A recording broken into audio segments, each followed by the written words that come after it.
The merciless afternoon sun beat down on the cracked asphalt, shimmering above the forgotten stretch of road where Thomas Webber's Maserati, a sleek, silver testament to his success, sputtered its last breath. Sweat trickled down his temples, dampening the silk of his designer shirt as he stared at the smoking engine, a visceral frustration churning within him. He was Thomas Webber, CEO, titan of industry, a man whose life revolved around meticulously orchestrated deals and unyielding control. Yet here he was, utterly helpless, his platinum watch ticking away the precious minutes until his most crucial presentation, a project that would define the future of his company. The irony was a bitter taste in his mouth, a man who commanded an empire, rendered powerless by a pile of metal and wires he didn't understand. He punched the steering wheel, the muffled thud a poor substitute for the roar of an engine. Just as despair began to set in, a sound, rough and unrefined, broke the oppressive silence, the rumble of an aging pickup truck. Thomas watched skeptically as it clattered to a halt a few yards away. A woman emerged, silhouetted against the blinding sun. She wore grease-stained jeans, a plaid shirt with sleeves rolled up, and her curly dark hair was pulled back into a practical bun. Her skin, dark and luminous, glistened in the harsh light. "Need some help?" she asked, her voice steady, confident, a stark contrast to Thomas's unraveling composure. He didn't bother to hide his irritation. "I have a crucial meeting in 15 minutes. My assistant should be sending help, but there's no decent signal in this damn place."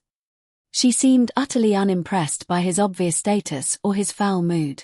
Without a word, or even a hint of asking permission, she leaned over the smoking engine, as if ownership of a vehicle that cost more than his assistant's annual salary meant nothing. Her movements were fluid, knowing. "It's the cooling system," she diagnosed with an impressive, almost jarring, confidence. "I can fix it temporarily so you can make it to the city. It won't last long, but it'll give you a few hours." Thomas sized her up, his eyes sweeping over her in a not-so-subtle assessment. "Are you sure?" "I'm a mechanic," she replied dryly, meeting his gaze without a flicker. "I have a shop 10 miles from here." Without waiting for his approval, she returned to her truck, her movements precise, economical, without a single wasted gesture, and retrieved her tools. She worked with absolute concentration, her hands, small but strong, moving with surgical precision. "5 more minutes and you would have blown the engine completely," she commented without looking up, adjusting something Thomas couldn't even identify. "These models are powerful but surprisingly delicate. Like some people." The indirect remark hung in the air, a subtle challenge, but Thomas was too consumed by his looming meeting to feel offended. "How do you know so much about luxury cars working in?" He stopped abruptly, the unspoken prejudice of his question hanging heavily in the hot air. "A forgotten village," she finished, giving him a direct look over her shoulder. "I read. I study. I care about my work. Excellence is not exclusive to big cities, Mr. Webber." Thomas was startled. "How do you know who I am?" "Your picture is often in the business section of the newspaper," she replied simply, closing the hood with a quiet thud. "There. That should get you into town." "I owe you one," Thomas said, relief flooding him. He pulled several bills from his leather wallet. "Please accept this as my thanks." It was then, as she held out her hand to receive the money, that Thomas saw it. An antique silver ring with a small blue sapphire, surprisingly delicate for someone with such hard-working hands. A ring he knew perfectly well. The world seemed to freeze in that instant, the hot, dusty road fading away. A flash of memory, sharp and vivid, cut through his frantic thoughts. A girl with big, expressive eyes, a whispered promise exchanged under a leafy tree, the last gift his mother had given him before she died. His breath hitched. "Where did you get that ring?" he asked, his voice more shaky than he would have liked to admit. The question hung in the scorching midday air, heavy with unspoken history. The woman instinctively closed her fist, partially protecting the jewel. "It was my mother's," she replied casually, though her gaze became cautious. "Why do you ask?" What the mechanic couldn't imagine was that 20 years earlier, that same ring had been placed on her small child's hands by a boy who promised to come back for her. A boy who would become the man standing in front of her, a man who had broken a sacred promise and now found her again in the most unlikely way possible. Maya hardened her eyes when she noticed Thomas's intense fixation on the ring. The warmth of the sun seemed to drain from the air, replaced by a subtle chill of unease. She pocketed the money, her movements deliberate, and turned away, walking determinedly toward her truck. If the car breaks down, the repair shop is 10 miles away, first entrance after the Aurora City sign. Her voice was clipped, a barrier erected between them.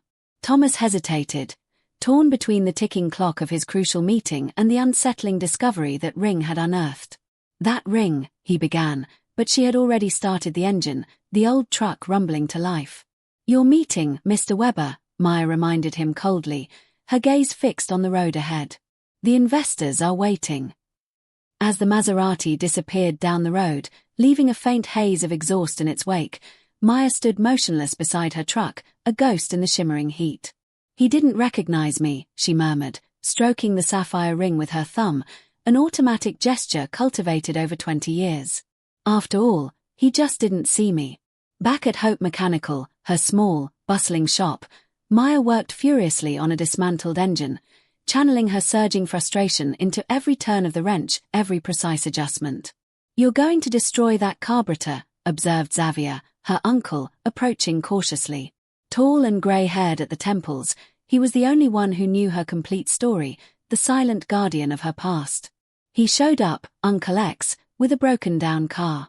Like some cruel twist of fate. Xavier froze. Thomas Weber, he breathed, his voice barely audible. The boy who promised to return. The man who forgot, Maya corrected, drying her hands on a rag, her voice laced with a bitter edge.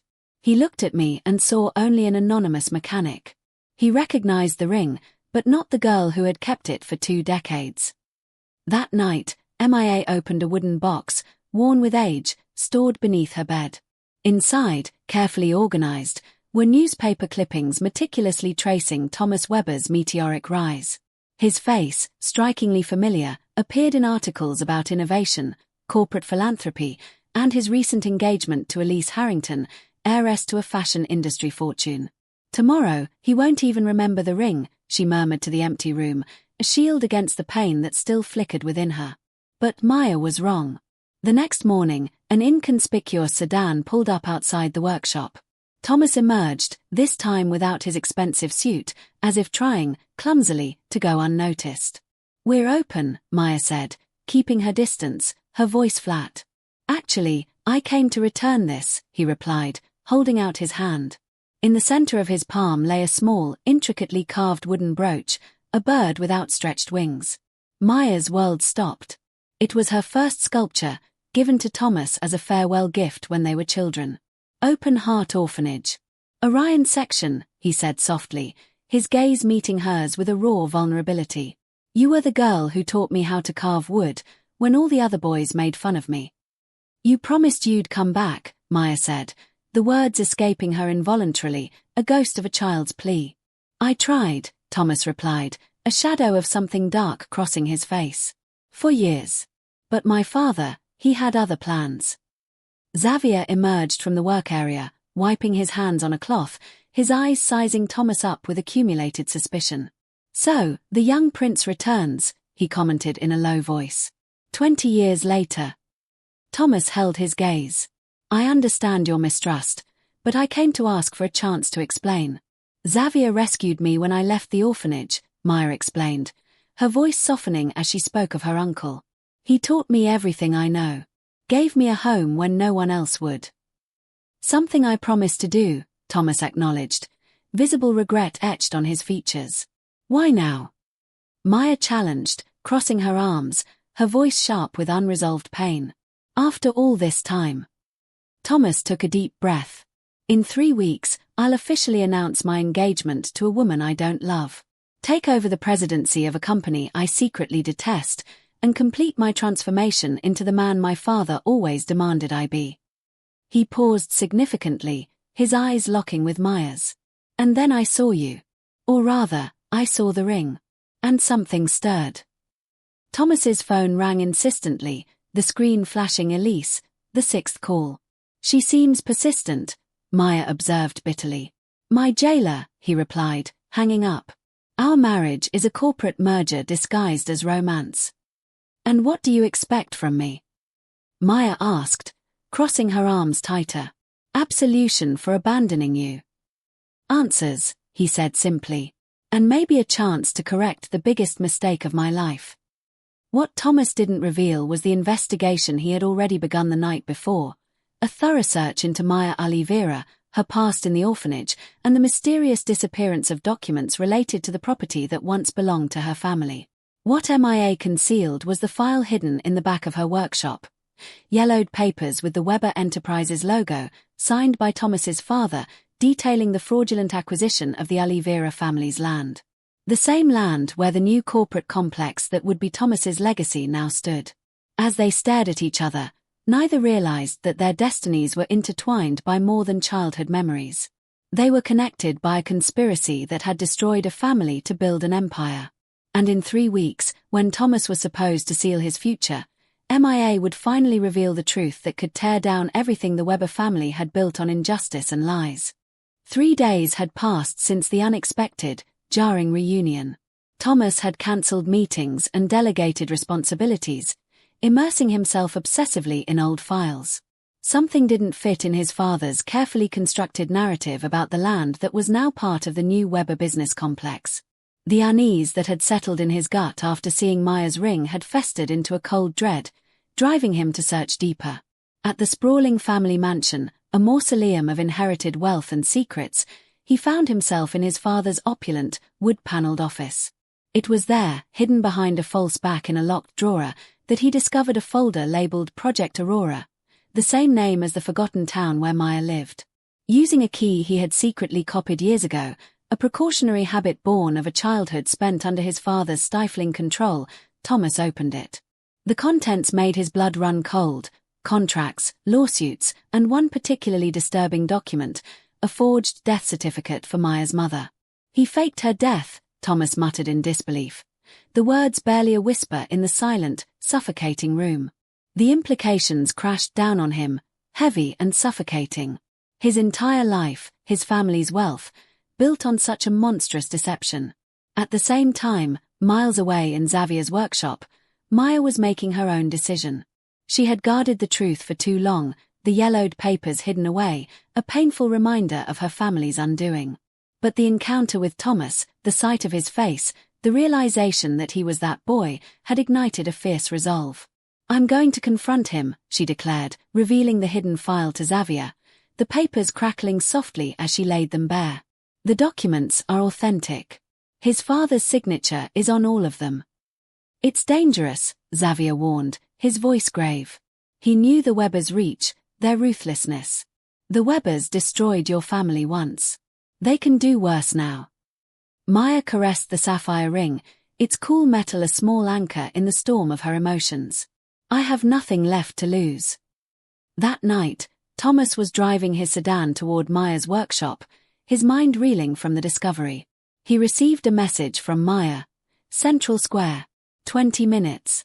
Come alone." The square in Aurora City was deserted when Thomas arrived. Maya was waiting, sitting on a bench under a leafy tree strangely similar to the one at the orphanage where they had first met. "For 20 years, I wondered why my mother abandoned me," Maya began without preamble, her voice low, raw with decades of unanswered questions. "Why I lost everything in an instant." "Maya, I've discovered something terrible," Thomas interrupted, his eyes reflecting a genuine horror that mirrored her own. "My father." "Your father faked my mother's death," she finished, handing him some of the yellowed papers. "Then he threatened her life if she tried to get me back. Also, he could take our land with the largest reserve of fresh water in the region." Thomas paled as he examined the documents. The signature was unmistakable, the same one he had seen minutes earlier on his own chilling discovery. "How did you get these?" he asked, his voice trembling. "My mother left them with Xavier before she disappeared," Maya explained. "He waited until I was old enough to understand." Maya pulled out an old photograph, its edges softened with time. "This is my mother, Amelia Oliveira. She didn't abandon me. She was forced to disappear." The photo showed a woman with a gentle face, wearing the very same sapphire ring. In the background stretched a green valley, now tragically transformed into concrete and steel, bearing the omnipresent Weber logo. "Tomorrow, I'm going to make everything public," Maya announced, her voice firm, unwavering. At the groundbreaking ceremony for the new complex, Thomas stared at her, stunned. "There will be hundreds of reporters, investors, politicians." "Exactly," Maya confirmed, a grim determination in her eyes. The perfect moment to reveal that the Weber empire was built on fraud, extortion, and destroyed lives. Thomas's phone rang insistently, his father, for the 5th time in a row. He ignored the call. "There's more," Maya continued, her next revelation hitting Thomas like a bolt of lightning. "I have reason to believe my mother is still alive." "How? Where?" he pressed, a desperate hope stirring within him. "Her last communication came 8 years ago," Maya hesitated, her voice dropping. "An anonymous letter. But the handwriting was hers. From a psychiatric clinic in New Hope." Thomas took a deep breath, making a decision that would change everything, his gaze meeting hers with a new, fierce determination. "Don't wait until tomorrow," he said. "Let's go now." "Where to?" "The inauguration. My father moved the event up to tonight, fearing leaks about the project. No one knows except the inner circle." In the limousine on the way to the complex, a silent, grim journey, Thomas explained his plan. "I have full access to the security system and the stage. I can put you in position at the exact moment to confront him publicly." What Thomas didn't say, what he had also discovered in his obsessive search, was the exact location of Maya's mother. Not in a clinic, but on a private Weber property, held as collateral for Ernesto's silence. The event was lavish, a dazzling display of power and influence. The business and political elite admired the imposing complex, built on what had once been the Oliveira family home. Ernesto Weber, impeccable in his suit, smiled for the cameras, his authority unquestionable. "Thomas," he exclaimed, seeing his son. But his eyes hardened, narrowing to slits, when he noticed Maya beside him. "What is she doing here?" "A special guest, father," Thomas replied coldly, his voice devoid of all warmth. "Someone with a fascinating story about the origins of this land." Ernesto paled. "My office. Now." In his luxurious office, overlooking the devastated valley now paved over with concrete and steel, the Weber patriarch stared at Maya with undisguised contempt. The air crackled with a tension thicker than the expensive cologne Ernesto wore. "How much?" he asked dryly, his voice devoid of emotion, a cold, calculating assessment. "What's your price for disappearing like your mother should have done?" "My mother," Maya replied, her voice steady despite the raw emotion swirling in her chest. Her gaze met his, unwavering. "I want to know where she is." Ernesto laughed, a humorless, dismissive sound that grated on Thomas's ears. "After all these years, she probably doesn't even remember you." "She's alive then," Thomas concluded quietly, discreetly recording the conversation on his cell phone, his heart hammering against his ribs. Every word was a nail in his father's coffin of lies. "You've kept her prisoner for 20 years. "Prisoner." Ernesto dismissed the word with a wave of his hand, a disdainful sneer on his face. "I gave her a life of luxury in exchange for a piece of worthless land. It was a deal." "A deal made under threat is no deal," a new voice interjected. At the doorway stood Xavier, his tall frame a solid presence, accompanied by an older woman. Her eyes, identical to Maya's, overflowed with decades of contained pain and unspoken stories. "Mother," Maya whispered, her voice breaking, the word a fragile bridge across 20 years of separation. Amelia Oliveira advanced slowly, her eyes fixed on the daughter she hadn't seen since she was a child. "Maya," she said simply, her voice choked with emotion, thick with the weight of unshed tears. Behind them, in the hallway, Elise watched the scene with a chillingly clinical interest, her cell phone discreetly recording every word exchanged. The reunion between mother and daughter, long suppressed and brutally denied, was about to expose not only the intricate fraud behind the origins of the Weber Empire but also reveal how excessive ambition had destroyed lives and torn families apart, a truth that not even all the money in the world could hide anymore. The living room vibrated with tension as mother and daughter looked at each other, a silent acknowledgement of the lost years. Ernesto Weber, always the one in control, seemed to have completely lost his grip on the situation. "Impossible," he muttered, taking a few steps back, his face ashen. "You were under constant surveillance." "Your money buys silence, Ernesto, but not true loyalty," Amelia replied, her voice strengthened by decades of pent-up pain, a quiet force now unleashed. "Some guards have families. They have hearts." Maya, trembling, slowly approached her mother. 20 years of forced abandonment, 20 years of unanswered questions, of a gnawing emptiness in her soul. When they finally embraced, there were no words, only tears that spoke louder than any speech, a torrent of relief and grief. Thomas watched the scene, a storm of emotions crossing his face, anger, sorrow, a profound sense of injustice. "Why, father?" he finally asked, his voice raw. "Why destroy a family for a piece of land?" "That land was never just a piece of land," Ernesto replied, regaining some of his composure, his eyes glinting with a cold, ruthless logic. "It's the largest reserve of drinking water in the region. It's worth billions. The future of this company. And that justifies destroying lives?" Thomas asked, his voice heavy with contempt. "How do you justify that to yourself?" A dangerous gleam crossed Ernesto's eyes, a final, venomous strike. "The same way I justified adopting an orphan to replace the son I lost." The silence that followed was absolute, suffocating. Thomas staggered as if he had been struck. "What?" he whispered, the color draining from his face. "You think it's a coincidence that you spent 6 months in that orphanage?" Ernesto laughed bitterly, a harsh, grating sound. "Your mother died in childbirth, along with our real son. You were just a convenient replacement. A baby with no problematic medical history, no family to interfere." The revelation hit Thomas like an avalanche. His entire life, his entire identity, had been built on a lie. He wasn't a Weber by blood. He was an orphan whose records had been manipulated, just like Maya's. "His lying," said Elise, finally entering the room, her presence like a sharp, cold wind. In her hands was an old file. "This explains why I always felt there was something wrong with our corporate merger." "What have you done?" Ernesto asked, turning pale at the sight of the file. "Proper research before a business marriage," she replied coldly, her gaze fixed on Ernesto, including his complete history of fraudulent adoptions. "You didn't just adopt Thomas, there were others." Xavier approached Thomas, placing a steady, grounding hand on his shoulder. "This means that you and Maya. You're not just childhood friends," Elise finished, her voice cutting through the tension. "You're half-siblings. Same mother. Documents forged to hide the connection." Maya and Thomas looked at each other, the truth reflected in their identical eyes. Same shade, same shape. How had no one noticed before? "That's why the ring meant so much to both of you," Amelia murmured, her voice soft with dawning understanding. "It was our family heirloom.